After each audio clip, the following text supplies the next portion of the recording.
Bem-vindo a Megido, o Monte Megido em Israel. E aí você vê, pelo emblema da autoridade da reserva natural, o Parque Nacional, a autoridade e a bandeira de Israel, né? Azul, e a bandeira da ONU, da Unesco, porque Megido é um dos locais do patrimônio mundial agora. Quando chegamos ao local em si, você vê que dificilmente temos o que dissemos antes. Fomos a lugares da idade do bronze, do ferro, né, dos cananeus, lugares israelitas, e precisamos de muita imaginação, né, para completar edifícios, paredes, palácios e portões, porque lá não tem quase mais nada, né? Ela vai mostrar o que ainda tem lá na cidade, mas a área histórica, né, são ruínas, tá? E ela fala, né, tudo em nossa imaginação, mas o conhecimento que ela vai trazer, pessoal, vai ser muito bom, não tenho nenhuma dúvida. Pelo vídeo que eu vi do Monte do Templo, que eu me impressionei como nunca, né? Então vamos lá. Não há nada para se ver, apesar disso, esse mundo é local do patrimônio histórico mundial por duas razões principais. É um assentamento desde a pré-história, desde os tempos neolíticos. Então é um local que pessoas moraram lá há muitos, né, milhares de anos atrás. E tem o maior número de camadas de sítios em Israel, ou seja, eles destruíam, né? Era sempre assim, destruía a cidade, construía de novo em cima. Destruía, construía em cima. Destruía, construía em cima. E assim ia, indo, destruindo e construindo em cima. Então, tem várias cidades, uma embaixo da outra aí, em Megido, né? Vamos seguir. Já ela vai mostrar outras imagens, tá, pessoal? Não vai ficar só nisso aqui, fiquem tranquilos. Ela vai mostrar muita informação dos lugares. A gente está aqui só no portão de entrada de Megido. E ela fala, né? Esse local é de interesse, né, do cristianismo, né, da religião cristã. Como você pode ver, há um pouco de inclinação para subir. Ela vai mostrando aí outro local já, né, no meio da colina. Você pode ver a forma trapezonal que mencionamos comigo em um formato de cauda. Um monte que é a camada sobre a camada. E olha esses edifícios modernos de pedra. Eles não são mais tão modernos. Tem cerca de 20 anos, cerca de 100 anos. São edifícios da Delegação Arqueológica de Chicago Rockefeller, em que aqui esteve durante o período... deixa eu ver aqui, do mandato britânico, né? Então, desde esse tempo, a turma dos Rockefeller estavam ali, né, nesse sítio arqueológico.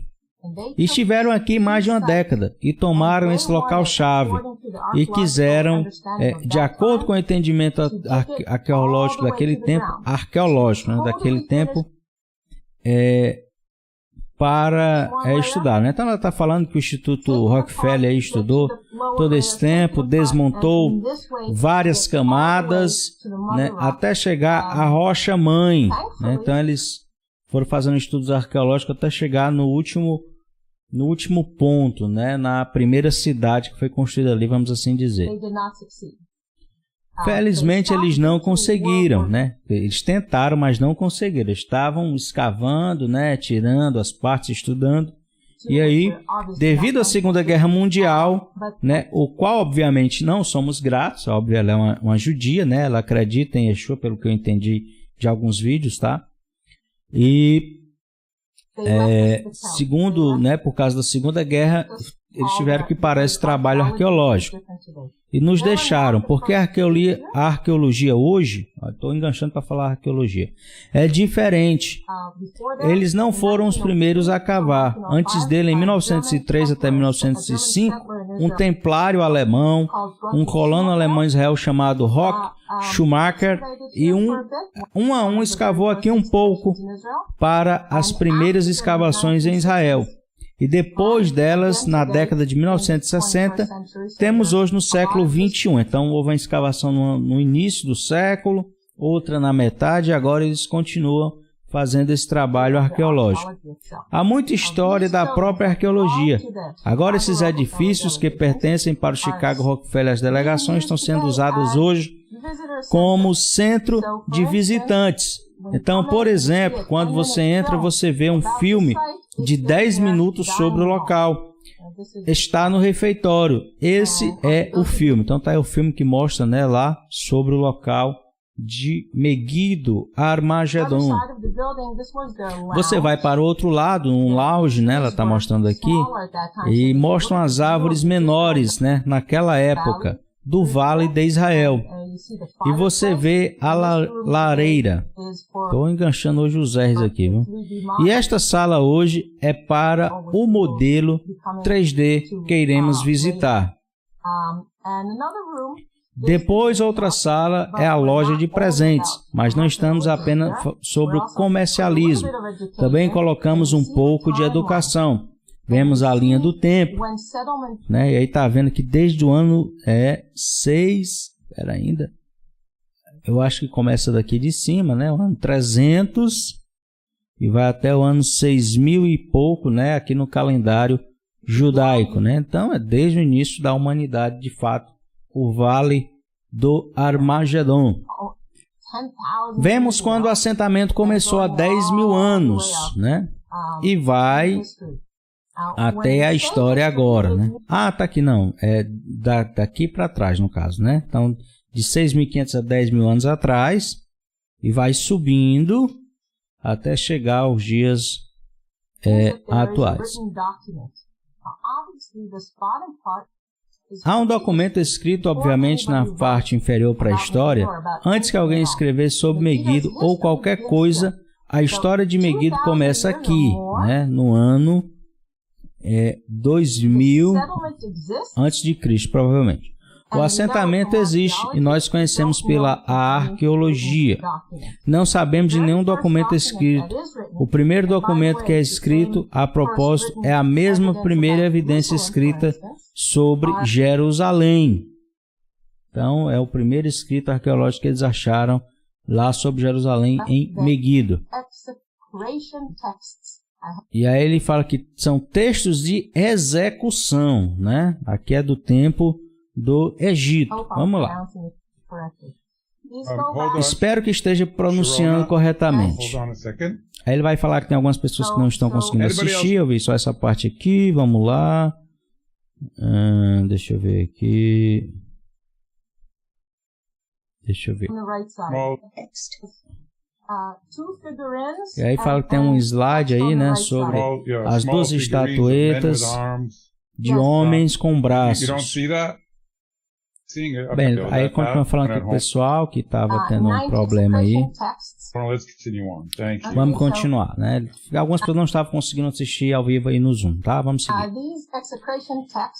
Eu vou seguir, pessoal, sem muitas interrupções assim. Se o pastor Jeremias quiser parar para falar qualquer coisa, o microfone está aberto, viu, pastor Jeremias? Caso não, vamos seguir aqui direto. Eu vou parar aqui com uns 15 minutos. A gente bater um papo, ver os comentários e aí a gente vai para a parte final, né? Os outros 15 até os 30 minutos. Pode continuar com a narrativa que está ótimo. Beleza, vamos lá.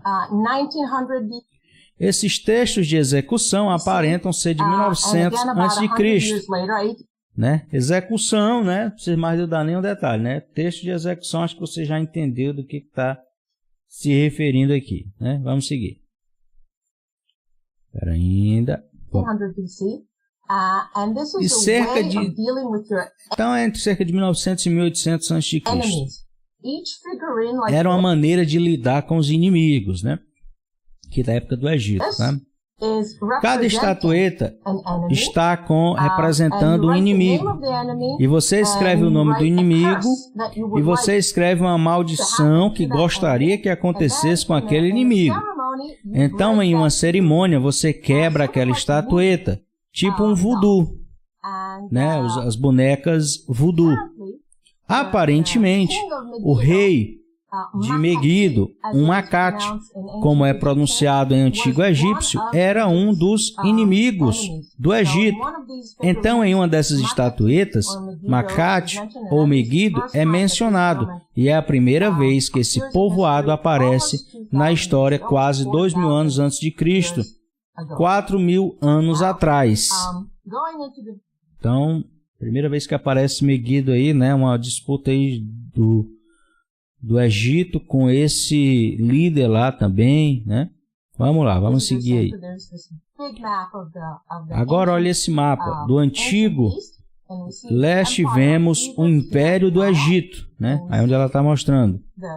Aqui o Nilo, né? Vemos a Mesopotâmia, onde muitos impérios surgiram e caíram. Suméria, Assíria, Babilônia, e etc. E deixa eu ver aqui, ela vai explicar para ainda. É a única maneira de ir um lugar para o outro. Então, quando você vai de um lugar aqui, né, para ir para a Mesopotâmia, né, você tem que passar, né, por Meguido. Pequenos camelos aqui, o que é um erro terrível. Ninguém passou por aqui. Então, ela fala, né, que essa rota nesse mapa que está até aqui com esses camelinhos, né, dando a entender que seria uma travessia, mas que isso de fato nunca aconteceu, tá? Sempre as pessoas elas vinham aqui por cima, tinham que passar pela cidade de Meguido. Vamos seguir. Ninguém conseguia carregar água suficiente, nem mesmo os camelos. Área preta do mapa, ninguém se atreve. Por isso é o crescente fértil, porque você tinha que contornar as áreas onde há água, né? Obviamente, a travessia era feita por animais, você não podia atravessar o deserto como está aqui, essa grande faixa. Então você tinha que vir por aqui, onde tinha água, né? E por aqui também, para poder fazer essa travessia, né? E fala que a nascente de riachos por aqui, né? Então, para ir de um lugar para o outro, você tinha que passar pelo que agora é Israel, né? Para ir do crescente fértil, porque o Nilo, obviamente, são mais férteis, né? Nessas regiões aí que ela está mostrando. Mas a parte necessária, o elo que faltava para isso, é que os impérios passaram aqui tantas vezes, e é por isso que tivemos muitas guerras. Então, ele explica o motivo, porque sempre houve muitas guerras em Israel, porque era um local onde havia um grande tráfico. Para você ir de um lugar para o outro do mundo, era meio que obrigatório, né? A rota era passando aí por Israel, por isso que é um local que tem muitas guerras antes mesmo, né, do povo de Israel, de Abraão chegar aqui, tá?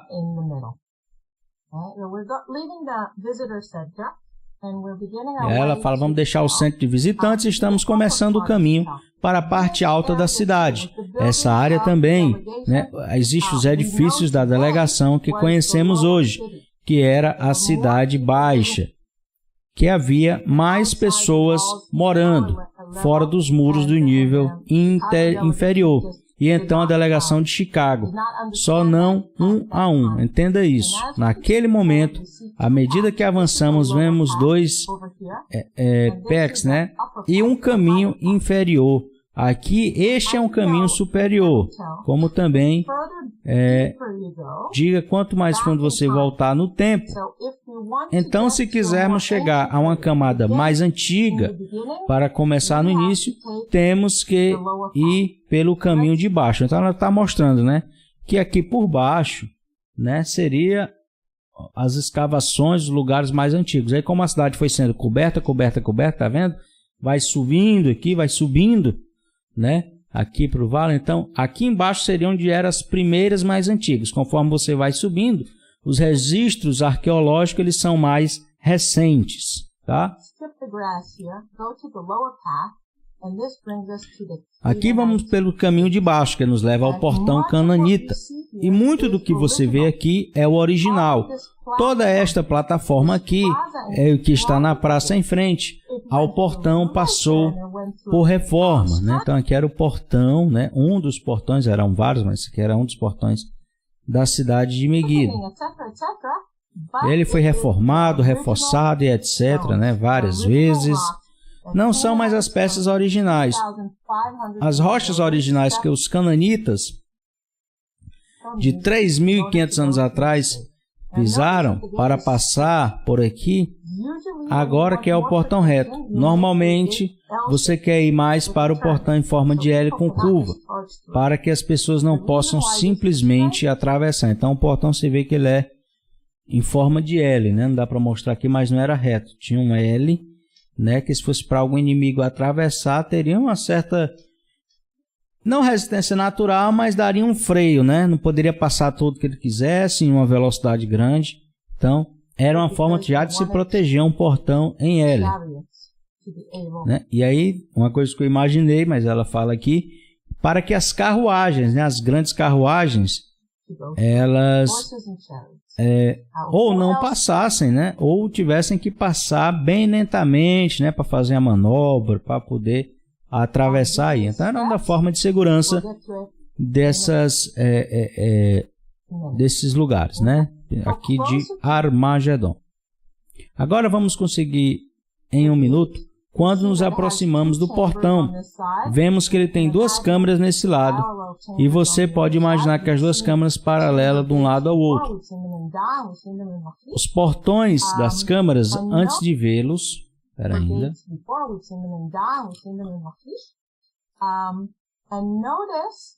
e note esta camada preta aqui no fundo, ok? O Megiddo está situado onde principalmente temos um calcário macio. Eles queriam proteger a base dos portões, então eles fizeram o esforço de ir mais longe e encontrar basalto de vulcões em outras partes do país e colocá-los ao longo da base do portão para torná-los fortes. E usam para tornar o portão mais forte a cada camada de pedra. Eles colocam madeira, né? Então isso aí tudo era também porque havia questões aí, talvez ela vá falar aí mais na frente, de terremotos, muitos terremotos que aconteciam aí nesse local, que é bem frequente.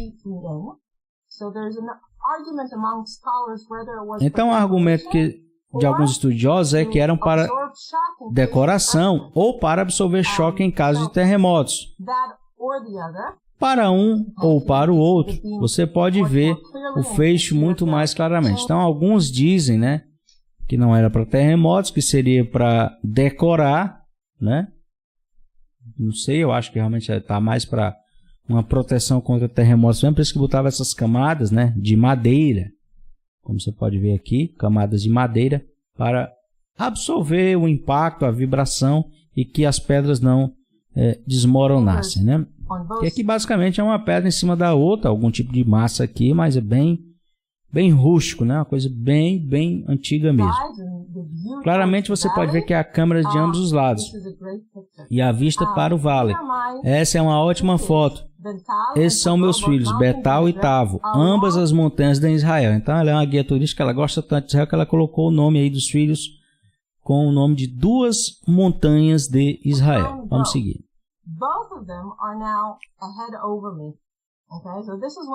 Ela está falando que é uma foto bem antiga, né? As crianças já estão bem maiores. Agora, respondendo ao questionário, o feixe aqui, então, há anos, né? Ao questionário, então, isso aqui há anos, esta é a visão que você tem. O portão agora é uma estrada. Aqui não é a estrada principal do Egito à Mesopotâmia. Aquela estrada é mais à direita e não pode ser vista do estate, né, do local de Megiddo. Está situado perto da entrada principal, mas não nela. Pode protegê-la, mas não pode impedir as pessoas de se moverem nessa estrada. Apenas olhando como outras partes em Israel com... Deixa eu ver aqui. Que a tradução agora bagunçou. Como o heliocerne, né, que estão situadas realmente terríveis. Então ela fala... Deixa eu... Ela fala do heliocerne, deve ser alguma coisa elíptica, né, a forma de um círculo aí, onde estava, né, essas estradas, e fala, é uma estrada lateral, mas é uma estrada importante que leva ao porto em Acco. E os portos são muito importantes, muito semelhantes, muito perto de Megiddo, ao entroncamento entre a estrada principal e uma estrada secundária mais importante. Então, Quem pisou aquelas pedras há tantos anos? O rei Faraó Fátimas III, o Napoleão do Antigo Egito, aquele que expandiu as fronteiras do Egito e o primeiro a realmente transformá-lo em um império. Estamos falando de aproximadamente 1500 anos antes de Cristo.